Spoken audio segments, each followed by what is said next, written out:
Fui traído pela esposa e filha. Catei meu filho e abandonei elas sem nada, usando conta descartável porque não me sinto confortável colocando isso na minha conta principal. Me sinto um fracasso como pai e marido no momento. Dói só de digitar tudo isso, mas sinto que alguém poderia aprender com minha história, pelo menos. Eu, 46 anos, em o que sempre considerei uma família amorosa. Minha esposa, Nathalie, 43 anos. Eu estamos casados há 21 anos. Estar casado por mais de 2 décadas sem grandes problemas me fez pensar que eu tinha um bom controle de como ser um bom marido. Pelo que eu sabia, Nathalie sempre foi feliz. Houve algumas brigas e discussões, mas nada fora do normal. Sempre coisas que resolvíamos em poucos dias. A melhor coisa sobre meu casamento foi que ganhei 2 filhas lindas com ele. Lisa, 19 anos, e Kate, 16 anos. Eram meus anjos desde o momento em que nasceram, e sempre as amei mais do que qualquer coisa no mundo. Fiz o meu melhor para educar as duas para serem adultas boas e corretas. Sei como é difícil criar bons filhos hoje em dia, e há algumas preocupações particulares quando se trata de criar garotas nos dias de hoje. Então, fiz o meu melhor para estabelecer alguma disciplina enquanto ainda era um pai acessível com quem elas pudessem contar com seus problemas. O único problema era que Nathalie tinha outras ideias quando se tratava de criá-las. Minha esposa tinha um ponto fraco por Lisa, e ela não tinha medo de mostrar isso. As duas sempre foram melhores amigas desde o momento em que Lisa teve idade suficiente para dizer mamãe. Elas se seguiam por toda parte e faziam tudo juntas. No começo, achei fofo, mas o problema começou quando Kate nasceu. Lisa era claramente a favorita dela. Isso me irritava mais do que qualquer coisa. Não gosto da ideia de pais terem favoritos. As pessoas dizem que é impossível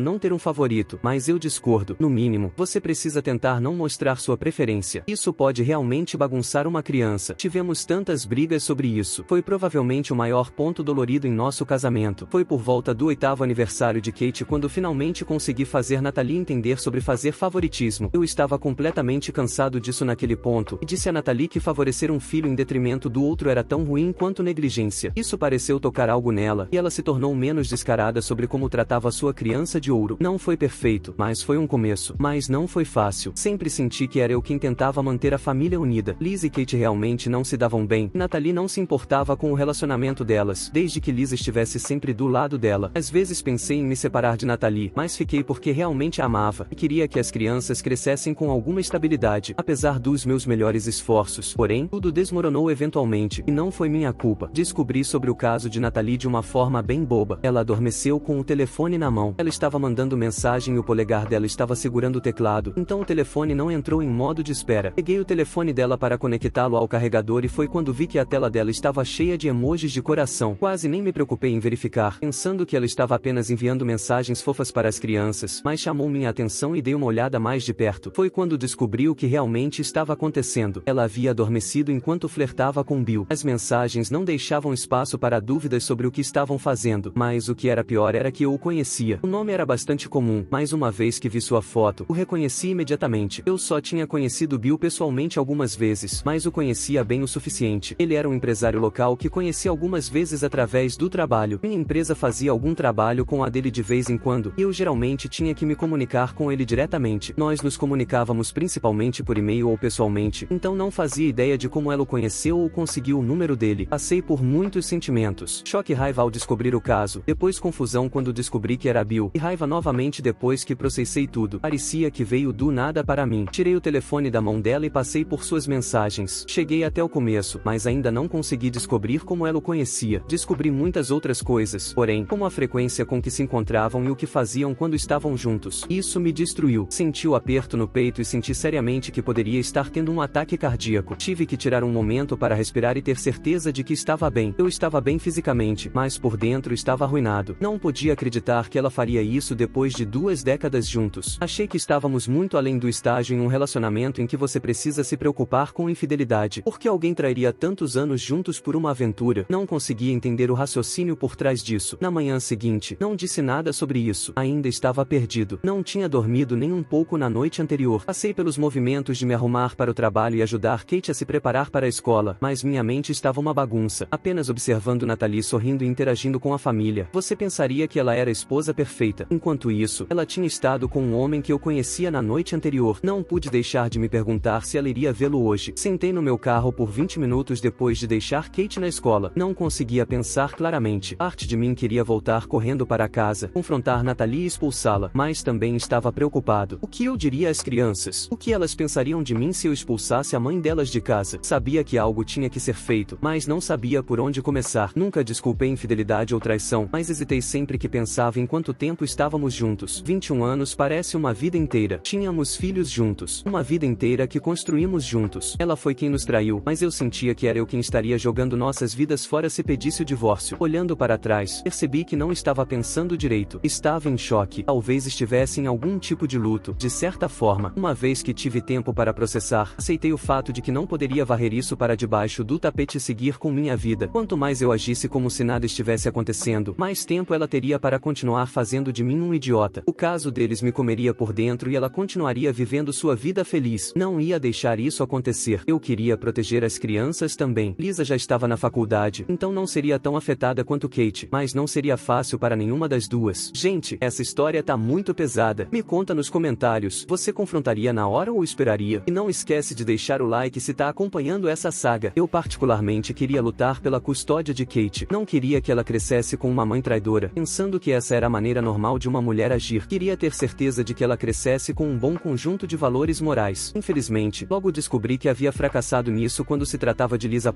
Não podia ficar sentado sobre o conhecimento do caso dela para sempre. Depois que me recuperei do choque inicial, decidi criar um plano. Não podia ser descuidado com as coisas porque a custódia de Kate estava em jogo. Então, decidi contratar um investigador para conseguir as provas do caso. Fiquei um pouco surpreso que ele se revelou ser um jovem bem vestido na casa dos 30 anos. Acho que esperava alguém mais próximo da minha idade com um sobretudo e um chapéu fedora. Mas ele se mostrou excelente em seu trabalho, porque voltou com mais do que apenas evidências. Primeiro, ele conseguiu o que eu esperava: fotografias dos dois entrando no mesmo carro, entrando e saindo de hotéis juntos, juntamente com registros de data e hora de todos os seus movimentos. Também havia algum vídeo. Ele me disse que poderia ser difícil de assistir. Era um vídeo dos dois se beijando no banco da frente do carro de Bill. Uma coisa era saber sobre o caso, mas realmente ver minha esposa de 21 anos se atirando em outro homem era demais para eu suportar. Não reagi emocionalmente, mas não foi fácil. Foi avassalador assistir. Agora que os fatos não podiam ser negados, eu tinha que agir. Falei com um advogado de divórcio que o investigador recomendou e entrei com o pedido de divórcio. Todo o processo parecia irreal. Natalie era uma mulher com quem eu me imaginava envelhecendo. Já havíamos construído uma vida linda juntos, e agora aqui estava eu conversando com um advogado sobre como queria terminar tudo. Eu sabia que não era minha culpa. No entanto, ela havia começado toda a bagunça, e eu estava apenas colocando um fim nisso. Com todas as minhas evidências em mãos, estava pronto para dizer a Natalie que sabia de tudo. Deixei a criança na escola e depois voltei para casa para conversar com Natalie. Ela estava limpando a cozinha quando entrei e joguei as fotos e um pendrive na frente dela. Ela olhou para as fotos e ficou completamente paralisada. Fiquei lá esperando uma resposta dela. Ela passou pelas fotos em silêncio, exceto quando murmurou: "Meu Deus." Ela não perguntou o que estava no pendrive. Tenho certeza de que ela podia adivinhar que não era nada bom. Quando terminou, ela olhou para mim com lágrimas nos olhos e disse que estava arrependida e que não queria que as coisas acontecessem assim. Não estava interessado em suas desculpas. Disse a ela para me contar como conheceu Bill. Ela olhou para baixo e disse que havia pegado o número dele no meu telefone. Ela alegou que estava procurando algo no meu telefone e encontrou o número dele. Ela o pesquisou e começou a se interessar por ele. Então ela o ligou e começaram um relacionamento. Ela insistiu que tinha começado apenas como companheirismo e depois as coisas saíram do controle. Balancei a cabeça em desgosto. Lá estava eu pensando que Bill tinha dado em cima dela de alguma forma. Em vez disso, foi ela quem o caçou. Era patético. Tudo que consegui pensar em perguntar foi por quê. Porque ela achou que era uma boa ideia ir atrás dele em primeiro lugar. Ela apenas chorou e disse que estava solitária. Mas eu sabia a resposta real: Bill era muito rico. Era sobre o dinheiro. Claro que era. Cortei suas desculpas e disse a ela que estava acabado com ela. Tinha cópias das fotos e vídeos, e já havia entrado com o pedido de divórcio. Não posso entender por que ela traiu, e nunca entenderia. Mas se a vida feliz que construímos juntos não era suficiente para ela, então eu não precisava dela. Ela me encarou e disse: "E quanto às crianças?" Respondi que ela deveria ter pensado nisso antes de começar o caso. Seria difícil explicar as coisas a elas, mas não tínhamos escolha agora por causa dela. Ela começou a soluçar mais forte e disse que não queria perder sua família por um erro, e amargamente disse a ela que ela não podia chamar isso de erro. Pegar o número de Bill do meu telefone e ligar para ele não foi um erro, foi uma decisão calculada. Contar às crianças sobre o caso não foi fácil. Kate levou muito mal. Ela chorou e perguntou se havia alguma maneira de resolvermos as coisas. Apenas disse a ela que a mãe dela havia cometido um erro que seria muito difícil para eu perdoar. A confiança se foi e não havia como trabalharmos isso. E isso me traz a quando contamos a Lisa. Havíamos pedido a Kate para não falar com a irmã sobre isso até que tivéssemos a chance de falar com ela pessoalmente. Isso não foi difícil, já que Kate e Lisa não conversavam muito de qualquer maneira. Lisa veio para casa no fim de semana depois que as coisas explodiram. Conversamos com ela juntos, mesmo que eu não suportasse olhar para Natalie naquele momento. Esperávamos que isso facilitasse para ela aceitar as coisas como uma adulta. Eu estava prestes a ter uma surpresa rude. Ela ficou em silêncio quando expliquei o que havia acontecido. A mãe dela teve um caso e eu não poderia ficar com ela mais. Quando terminei, ela disse, é só isso. Fiquei confuso, mas confirmei que era isso. Ela perguntou a Natalie se era verdade, e ela assentiu. Ela não conseguia olhar nos olhos de Lisa. Foi quando Lisa me surpreendeu e atacou. Ela me chamou de inseguro por quebrar nossa família porque a mãe dela cometeu um erro. Senti como se algo quebrasse em mim. Perguntei a ela se ela realmente chamou aquilo de um erro. Não queria dar aos filhos muitos detalhes sobre o que havia acontecido, mas senti que era necessário agora. Então, contei a ela sobre como a mãe dela tinha entrado no meu telefone para pegar o número de Bill e depois foi atrás dele. Isso não foi um erro. Foi um plano cuidadosamente elaborado. Mas Lisa não concordou. Na verdade, ela solidamente ficou do lado da mãe e insistiu que ela não tinha nada com que se sentir mal. Ela disse que eu devia ter feito algo para afastá-la. Assim mesmo, sem evidências. Lisa estava assumindo que eu era o vilão aqui. Olhei para Natalie, mas ela não disse nada. Ela ainda estava sentada lá com a cabeça baixa, me deixando levar a culpa por tudo. Fiquei desapontado ao ver que ela não ia assumir a responsabilidade. Ela estava pronta para deixar nossa filha me ver como vilão só para se proteger. Tenho certeza de que foi bom ter alguém do lado dela. Não queria estar perto de nenhuma das duas depois disso. Estava bravo com as duas, mas também profundamente desapontado. Achei que havia criado Lisa melhor do que isso, mas parecia que não a conhecia tão bem quanto pensava. Agora estou preso. Ainda estou seguindo em frente com o divórcio, mas Lisa se recusa a falar comigo. Ela ainda me culpa por tudo. Não quero perder minha filha, mas também não vou me deixar ser culpado por ignorar o que minha esposa me fez. Atualização. Fiquei surpreso com todo o apoio que recebi no meu post original. Talvez eu estivesse sendo duro comigo mesmo quando me chamei de fracasso como pai. Muitos comentaristas apontaram que o mundo joga todos os tipos de mensagens nas jovens mulheres hoje em dia. Lisa poderia ter adquirido esse ponto de vista nojento de qualquer lugar. Eu poderia culpar colegas de classe ou a internet, mas acho que a verdade é que ela está muito próxima da mãe. Ela está pronta para perdoá-la por qualquer coisa, mesmo que seja tão ruim quanto quebrar nossa família. Eu simplesmente aconteço de ser a pessoa perfeita para ela culpar. O divórcio foi a coisa mais difícil que já passei, não apenas porque foi caro e emocionalmente desgastante, mas porque rasgou minha família. Recebi a custódia de Kate facilmente. Não foi muito uma batalha, já que ela tem idade suficiente para sua decisão ter algum peso. Ela repetiu enfaticamente que queria morar comigo. Foi tocante e sinto que a presença dela na minha vida é uma das únicas coisas que me manteve seguindo através deste pesadelo. Lisa, por outro lado, completamente virou as costas para mim. Ela já é adulta, então a custódia não foi um fator com ela, mas ela deixou claro qual pai ela escolheu. Ainda pior, ela foi muito vocal sobre como apoiaria a mãe. Ela nem teve a decência de tentar negar o caso da mãe. Ela assumiu. Toda vez que ela mencionava, ela se referia a isso como a mãe dela conseguindo o que queria. Para Lisa, isso significava outro homem com mais dinheiro do que eu. Falando em Bill, conversei com ele sobre Natalie. Ele não é casado, e jurou para mim que não sabia que eu era casado com Natalie. Ele me disse que ela ligou para ele do nada e disse que conseguiu o número dele de um amigo. Ele explicou que eles estavam apenas se divertindo, e que nunca teria feito nada com ela se soubesse que ela era minha esposa. Não tinha como saber se isso era verdade e honestamente não tinha energia para perseguir isso e descobrir. Não estava tentando arruinar a reputação dele ou algo assim. Então, apenas deixei claro para meu empregador que havia um conflito de interesses e que eu não poderia estar envolvido em quaisquer negócios com Bill, mesmo que eu não o culpasse. Não podia fingir que tudo estava normal e apertar as mãos de um homem que teve um papel em meu casamento desmoronando, mesmo que fosse sem saber. Depois disso, tudo mudou. Ter a custódia de Kate me ajudou de maneiras que não esperava. Quando o divórcio foi finalizado, fiquei com a casa porque o juiz não queria desestabilizar a situação de vida de Kate mais do que o necessário. Natalie e seu advogado tentaram argumentar para vender a casa e dividir o dinheiro, mas o juiz não gostou dessa ideia. Kate havia escolhido morar comigo, e como seu guardião principal, a casa ficou comigo. Pareceu uma vitória desesperadamente necessária em uma longa cadeia de decepções. Enquanto Kate se mudou para a casa comigo, Liz e Natalie conseguiram um lugar pequeno juntas. O dinheiro estava apertado para elas. Ela não recebeu a pensão alimentícia que esperava. Descobri mais tarde que ela não conseguiu a enorme melhoria financeira que esperava em Bill, especialmente porque ele se afastou dela no momento em que percebeu que ela era mais complicada do que pensava. A última vez que vi Liz e Natalie pessoalmente foi quando elas vieram remover suas coisas. Certifiquei-me de que Kate estava na casa de uma amiga porque não queria que ela lidasse com as duas enquanto as emoções ainda estavam altas. Isso acabou sendo uma boa ideia porque as duas não não esconderam seu descontentamento. Nathalie chorou o tempo todo e não disse muito. Ela apenas empacotou suas coisas enquanto lágrimas escorriam pelo rosto. Não disse nada ela também. Lisa me olhou feio o tempo todo, mas ela também não disse muito. Conheço Lisa, ou pelo menos pensei que conhecia, e tive a sensação de que ela estava exausta. Talvez a realidade da situação estivesse se estabelecendo para ela. Antes de saírem, puxei Lisa para o lado. Perguntei a ela se estava bem. Ela pode ter escolhido a mãe em vez de mim, mas ela ainda é minha filha, e eu queria ter certeza de que ela estava bem. Ela não disse nada no começo. Então suspirou e disse que Nathalie estava chorando sem parar. Ela me disse que Bill ligou para a mãe dela, gritou com ela e depois terminou com ela. Ela disse que Nathalie culpou todo mundo por isso. Ela me culpou primeiro, depois culpou Kate, depois culpou Lisa, dizendo que nenhum homem queria namorar uma mulher que morava com uma adolescente. Balancei a cabeça. Nathalie foi quem sugeriu morar com Lisa. Olhando para ela, pude ver que ela percebeu que havia cometido um erro. A mãe dela estava aproveitando todas as oportunidades para empurrar a culpa para outra pessoa, mesmo quando era a única pessoa no canto dela. Ela abriu a boca como se quisesse dizer mais, mas apenas se virou e saiu. Ela parecia estar à beira das lágrimas. Ela é minha filha, e me senti mal por ela, mas não ia salvá-la ainda. Ela me traiu e nem sequer se desculpou. Talvez quando ela aprendesse a lição e admitisse que estava errada, eu estaria pronto para começar o processo de perdoá-la. Posso ser o pai dela, mas ainda sou humano. Preciso de tempo para curar também. Além disso, tenho um trabalho mais importante a fazer. Preciso proteger Kate das consequências deste divórcio e garantir que ela cresça como a jovem mulher responsável que ela deve ser. Não quero que ela repita os erros que a mãe e a irmã cometeram. Até comecei a tirar algum tempo de folga apenas para passar mais tempo com ela. Não importa o quão cansado eu esteja, me certifico de encontrar tempo para cozinhar com ela, assistir filmes ou apenas sentar e conversar. Comecei terapia logo depois. Não estava desmoronando nem nada. Apenas queria ter certeza de que não estava carregando raiva ou ressentimento que envenenaria meu relacionamento com minha filha. Lisa ainda não voltou atrás, mas ela começou a me mandar mensagens novamente. Ela e Nathalie tiveram uma grande discussão, e Lisa acabou se mudando para ficar com uma amiga. Ela disse que a mãe ficou amarga desde o divórcio, e só piorou depois do término com Bill. Ela não conseguiu a enorme pensão alimentícia que queria, e a riqueza de Bill não estava lá para amortecer. A realidade estava atingindo Nathalie com força, e fiquei satisfeito em ouvir isso. Lisa não se desculpou abertamente, mas ela apenas diz que quer dar notícias minhas. Tenho a sensação de que ela está dançando em torno do assunto de voltar para minha vida. Não forcei. Estou aberto a uma vida com ela nela novamente, mas ela precisa fazer o trabalho de reconstrução. Ainda estou trabalhando para colocar eu e Kate de volta nos trilhos, e não estou pronto para começar o processo bagunçado de perdoar Lisa ainda. Estou feliz em deixar ela e Nathalie terem uma dose de realidade. Ambas merecem isso.